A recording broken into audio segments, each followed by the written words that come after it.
Quero dizer para os irmãos que a mensagem está aqui presa pela Bíblia.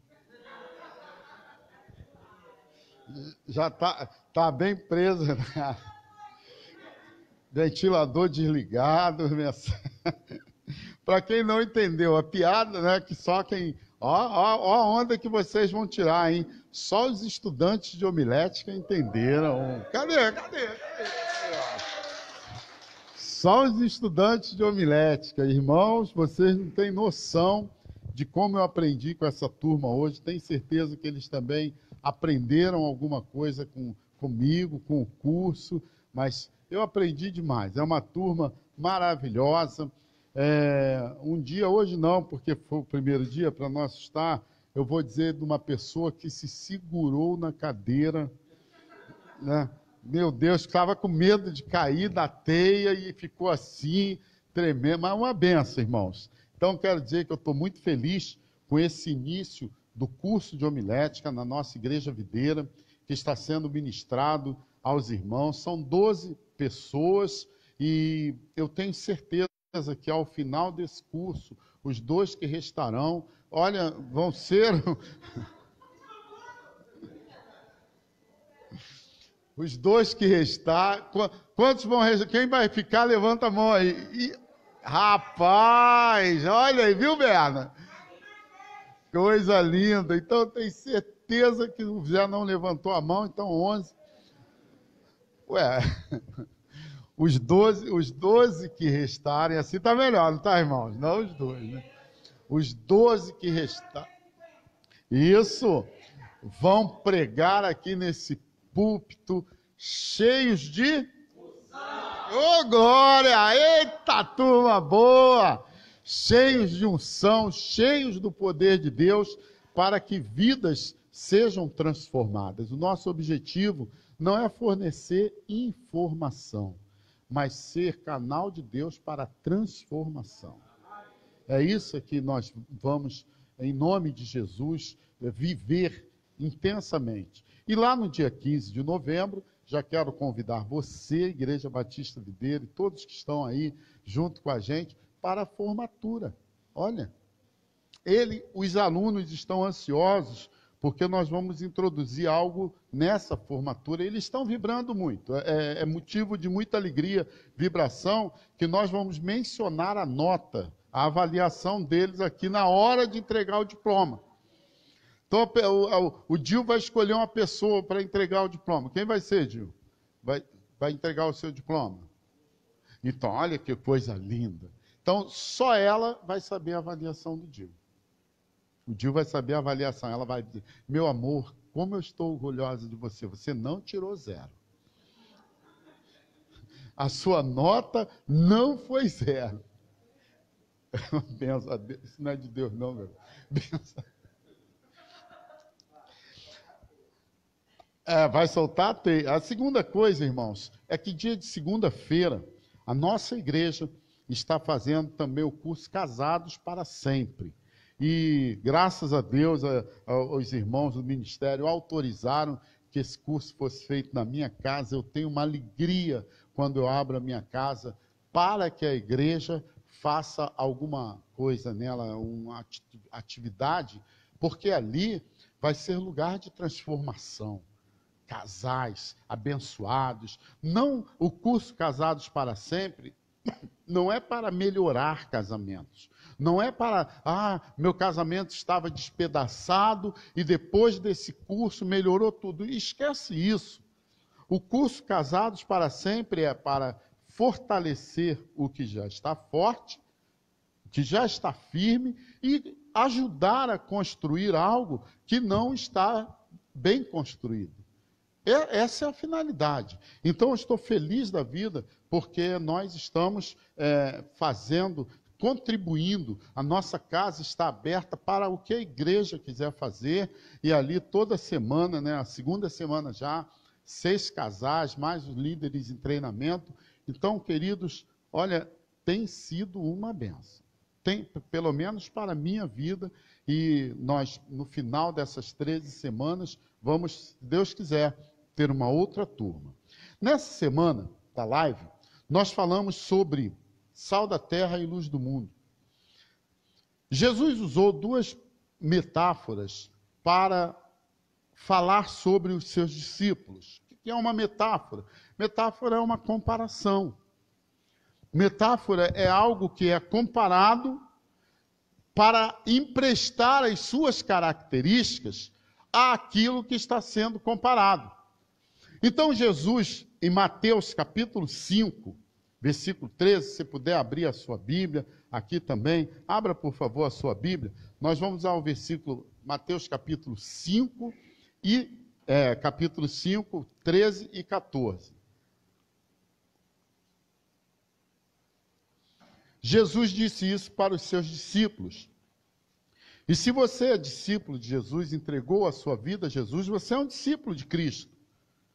Significa que você também é chamado para ser o que Jesus disse que você deveria ser. Então, no versículo de número 13, Jesus disse: vocês são o sal da terra. Repitam comigo, por favor. Vocês são o sal da terra. Observou que Jesus fez uma afirmação? Olha para você, você parece que um sal, a não ser que eu fosse um sal bem preto, né, cara? Sal é branco. Eu não sou sal, eu não tenho característica de sal. Mas Jesus falou, vocês são. Isso é uma metáfora. Observe que ele não usou a palavra como. Vocês são como o sal da terra. Ele diz, não, vocês são. Vocês são o sal da terra. E aí, ele faz uma observação.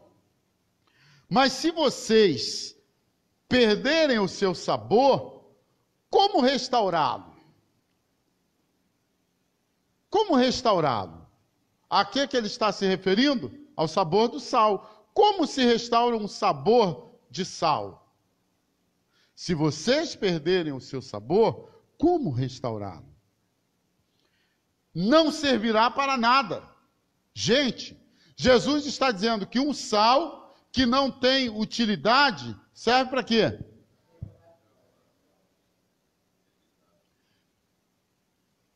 E aqui eu já podia parar com a minha palavra, porque vocês já entenderam.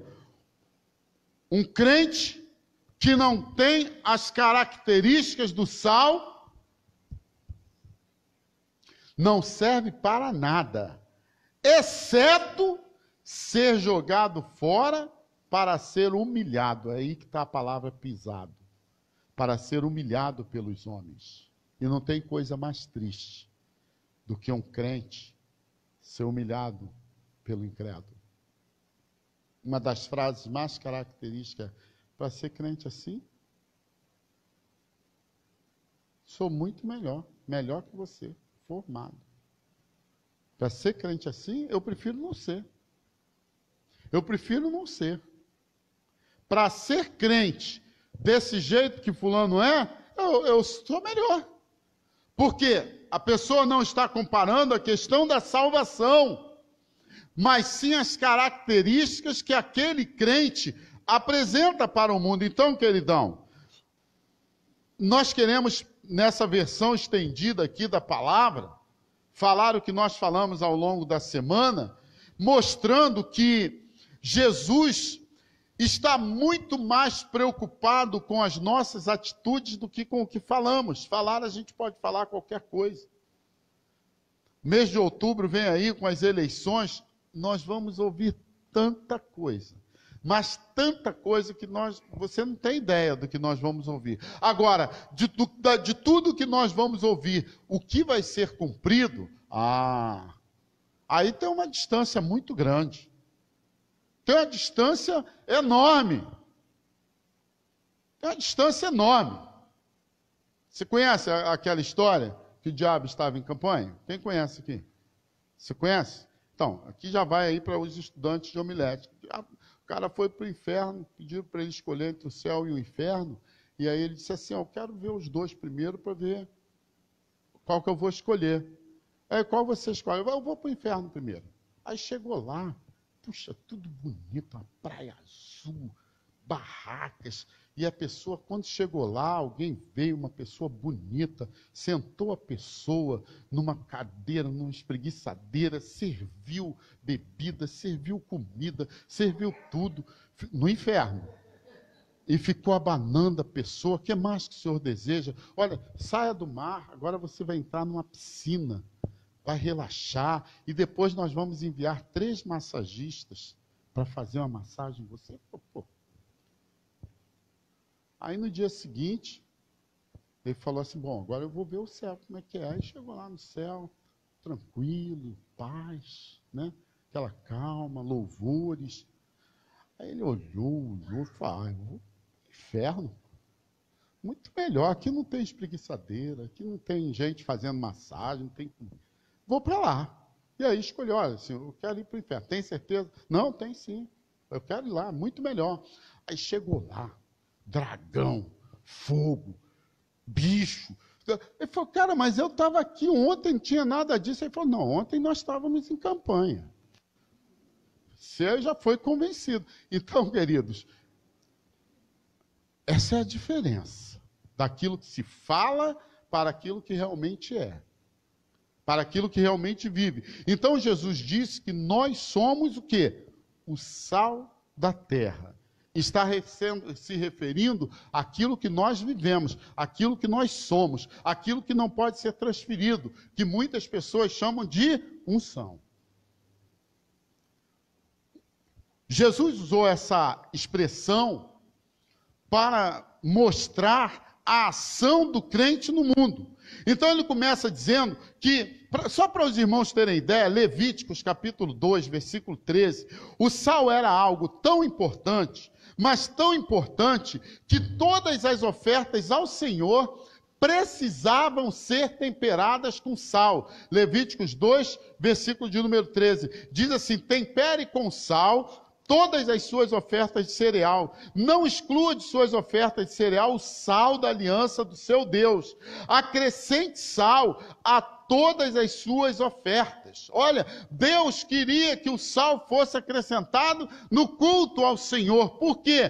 Primeiro lugar, porque um pouco de sal transforma tudo à sua volta sem ser visto. As irmãs aqui e os irmãos também que cozinham já sabem disso. Quando você está fazendo a carne, o arroz, o feijão, qualquer coisa, você pega uma colher, 1 quilo de sal e joga dentro e fica vendo o sal? Não. Tem gente, e isso é muito produtivo, muito legal, que utiliza o próprio sal do alimento para salgar o alimento. Nem põe o sal iodado. Ah, eu vou fazer um feijão, vou colocar aqui uma linguiça e tudo mais. Já é o sal, já está ali. Mas por que eu estou enfatizando isso? Porque você não vê o sal, mas se ele não estiver ali, você sente. Você não vê o sal dentro da comida, mas uma comida sem sal é muito ruim. Tem gente que chama lá a comida da Zanza. Não é porque a Zanza faz comida sem sal, é porque é de hospital. A Zanza trabalha em hospital, foi uma piada. Ninguém riu. Então é comida, ninguém riu. É comida de hospital.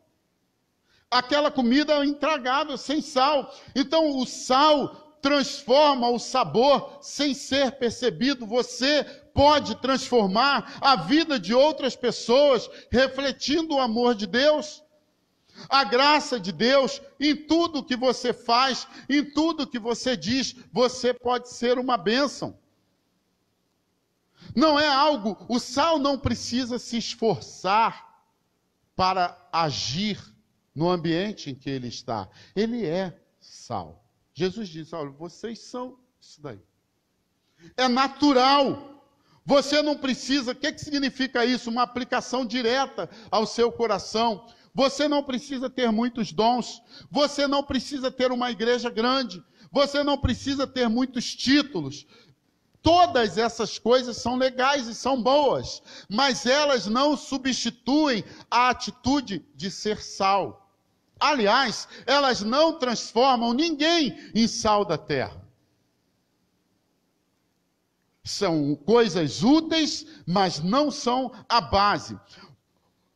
Até as ações mais pequenas de quem é sal refletem a pessoa de Cristo. A segunda coisa, quando Jesus diz isso, é que o sal sem sabor não presta. Já falamos isso aqui. O sal sem sabor não tem utilidade nenhuma. E se o sal perde o seu sabor, ele perde a utilidade para o reino de Deus. Ele perde a sua utilidade como agente transformador. Isso significa que não adianta a gente dizer, olha, eu sou cristão, eu sou de tal igreja, eu participo de tal ministério, se isso não reflete o que é a sua vida. Quem crê em Jesus tem uma vida diferente. Por quê? Porque a fé, o ser bênção, não é uma coisa passiva. Não é uma coisa que eu não precise brilhar. Por isso é que Jesus, vou falar agora, Jesus disse que nós somos a luz do mundo. E isso não é uma atitude passiva. Ele quer que você viva para Ele. Ele quer que você viva em obediência aos seus mandamentos. Ele quer que a sua vida faça a diferença. E aí isso só é visível, queridos irmãos, na forma como nós agimos. Na forma como nós agimos. Eu preciso ser o canal. Hoje os irmãos viram o que é ser canal de transformação. Na verdade, não sou eu, Aloísio, mas aquilo que passa através de mim, que é a unção do Senhor. E Jesus diz isso, olha, vocês são o sal da terra. Vocês precisam salgar, vocês precisam transformar, vocês precisam impactar, vocês precisam crer e obedecer. É mais do que falar. Ser sal não está ligado ao que falamos, mas ao que fazemos. Mas Jesus usa uma segunda metáfora, uma segunda ilustração, diz, versículo de número 14, Mateus 5, 14.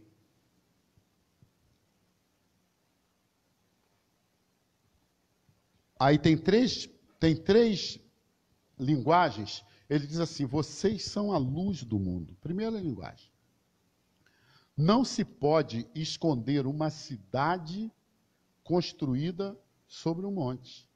O que é que Jesus quis dizer com isso? O que tem uma coisa a ver com a outra?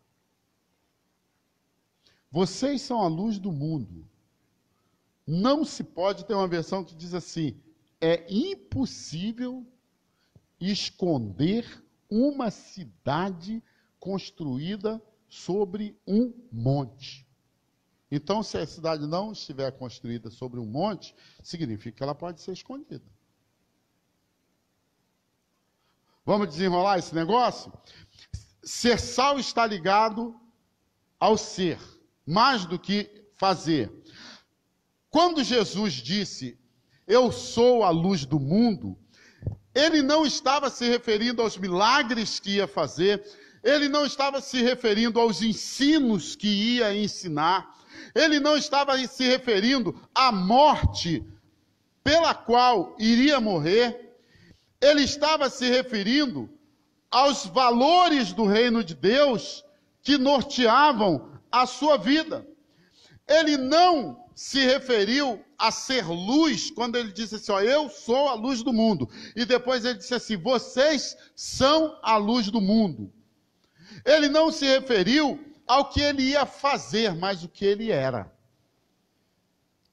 Tanto é que ele diz que ele iluminaria o caminho.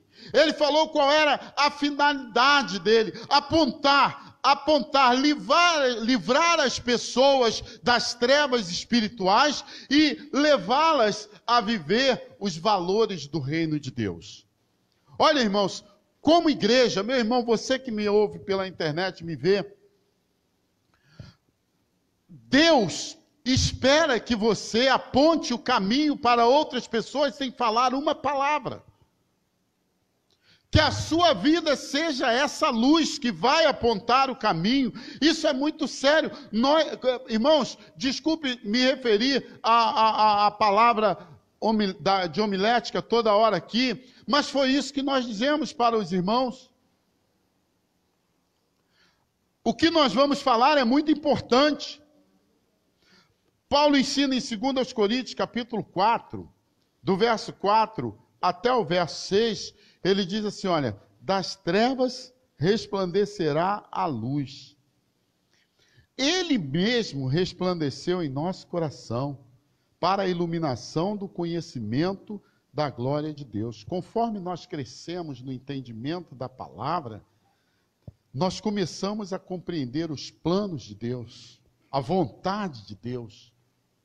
Então, quando nós não conhecemos, quanto crente a gente fala, e aí mesmo? Ah, não sei, vive assim, do nada. E nós temos que ter objetivos. Objetivos bem específicos. Ontem eu estava conversando com um mestre de obra, eles estão construindo uma casa bem grandona, lá onde eu estava, e aí ele é crente. E os dois ajudantes que estavam com ele não são crentes. E ele falou uma frase que eu falei, eu vou usar essa frase. Falei assim, puxa, você é responsável por levar esses dois ajudantes seus a Cristo. Aí ele falou assim, pastor, eu não sei porque eu nem me apresentei ao cara, ele já foi me chamando de pastor, acho que tem cara de pastor. Sério, sério, as pessoas identificam. Eu estava num sepultamento e o enterro já ia... Não, era um casamento, e a cerimônia ia começar, estava lotado o salão. Aí a pessoa falou assim, chama lá o pastor. Aí eu não sei quem é o pastor. Não, que tem cara de maluco, você vai ver. Cara, a pessoa foi certinho em mim. O pastor vai começar, parece que tem cara o negócio. E aí o cara falou assim, pastor, eu estou fazendo isso porque eu estou brilhando para eles. A minha vida precisa, eles precisam ver o brilho da luz de Cristo na minha vida. Eu falei, poxa, isso é legal. Isso é muito legal. Não é o que eu falo. Eles precisam ver o brilho da luz de Cristo na minha vida. Gente, é mais difícil, porque uma coisa é eu falar. Aí você vai na minha casa, está uma verdadeira tragédia o meu relacionamento familiar. Aí você vai dizer, tem alguma coisa aqui que não está batendo. Tem alguma coisa que não está batendo. Então, a questão não é o que eu falo, mas é o que você vê em minha vida. E Jesus disse isso, exatamente isso. Olha, das trevas precisa resplandecer a luz. Então, é o Espírito de Deus, os valores de Deus sendo formados em nós a cada dia. Então, ser luz do mundo não é algo que você possa dizer. Eu não digo assim, gente, eu estou brilhando. A gente fala isso. Não, você vai ver esse brilho. Uma lâmpada acesa não precisa dizer para ninguém que ela está brilhando. Você vai olhar para ela e vai dizer, essa lâmpada está brilhando. Então, nós manifestamos a luz de Cristo ao mundo. De que maneira? Através da vivência do Evangelho. Agostinho disse uma palavra, nós vamos aprender aqui, os alunos aí vão aprender na semana que vem. Pregue o Evangelho. Se for preciso, use até palavras. Entendeu? Pregue o Evangelho. Se for preciso, se necessitar, use até palavras. Seja luz, meu irmão. Seja luz. Então nós manifestaremos a luz de Cristo por meio do fruto do Espírito. Quais são? Bondade, mansidão, amor, domínio próprio, fidelidade, amabilidade, alegria, paz, paciência. Como eu vou ser luz do mundo se eu não vivo o fruto do Espírito? Se eu vivo o fruto da carne. Qual é o fruto da carne? Tudo que é o contrário. Imoralidade sexual, grosseria, falta de perspectiva, maus tratos, principalmente no âmbito familiar, principalmente, falta de cordialidade na rua. Gente, ontem no trânsito eu falei assim, Ana, eu acho que alguém botou um X no alvo no meu carro, me fechava, O cara chegou para mim, eu parei para abastecer. Me arruma R$2 aí para eu não sei para onde. E eu estava só com cartão de débito, não tinha dinheiro. Aí eu falei, irmãozinho, desculpa aí, eu estou sem nada, ainda pedi desculpa. Aí como é que ele falou? Eu falei assim, uma próxima vez. E que próxima vez? Caramba, rapaz, parece que não sei o quê. Eu falei, gente, o que eu fiz? É como se fosse um teste para a gente sair da graça de Deus. Então, ser luz está ligado ao nosso estilo de vida. Não é o que nós falamos, não é o que nós fazemos, mas é o que nós somos. A Bíblia diz assim, Efésios capítulo 5, outrora vocês eram trevas, verso 8. Mas agora são luz do Senhor, então vivam como filhos da luz. E continuando, ele diz assim, pode colocar o outro, Zé. Pois o fruto da luz consiste em toda bondade, justiça, verdade, e aprendam a discernir o que é agradável ao Senhor. Então eu sei o que é agradável a Deus. Nós sabemos o que é agradável a Deus. Essa atitude que eu estou fazendo não é agradável ao Senhor, essa aqui é. Então, é difícil, irmãos, ser luz? Eu acho que não, é uma questão de querer. É só uma avaliação. Observe o que a sua família está falando de você, o que seus amigos estão falando de você, o que sua igreja está falando de você. Olha que palavra clara. Consiste em toda bondade, justiça, verdade, aprender a discernir o que é agradável ao Senhor. Aí ele diz, não participem das obras infrutíferas das trevas, antes denunciem-nas, exponham-nas à luz. As pessoas enxergarão a luz em nós. Elas não ouvirão. Elas verão, há algo diferente com essa pessoa. E aí eu não posso deixar de perguntar a você, você tem iluminado o caminho por onde você passa? Ou não faz a menor diferença? Você é iluminado para um instrumento para iluminar o caminho? Uma outra verdade que Jesus ensina nesse texto é que você não é a fonte da luz. Quem é a fonte da luz, irmãos? Deus. É Deus. Jesus disse, eu sou a luz do mundo. João 8,12. Quem me segue nunca andará em trevas, mas terá o quê? A luz da vida. Jesus está dizendo, João 8,12, que aqueles que o seguem vai receber essa luz da parte dele. Então Jesus está ensinando que os cristãos são instrumentos, aquele tubo, está lembrado? Aquele tubo, e aí na ponta do tubo vai vir a luz, e aí nós vamos iluminar. Nós somos esse instrumento do Senhor para refletir a vida de Cristo. Quando nós brilhamos no meio das trevas, da escuridão, Jesus está habitando em nós e o mundo percebe isso e percebe muito, irmãos. Versículo 14, 15, Mateus 5, 14, 15, Jesus diz assim, não se pode esconder uma cidade situada sobre os montes, e nem os que acendem uma candeia a colocam debaixo do alqueire, mas em cima, no velador. E assim ilumina todos que estão na casa. Queridos, você vai entender que é tão fácil. Não se coloca, volta 14 aí, Zé. Não se coloca, não se consegue esconder uma cidade sobre um monte. Essa cidade é você. E a montanha é Deus. É Deus. Você está brilhando sobre esta montanha. É inevitável que a luz seja impedida de brilhar se ela estiver sobre Deus.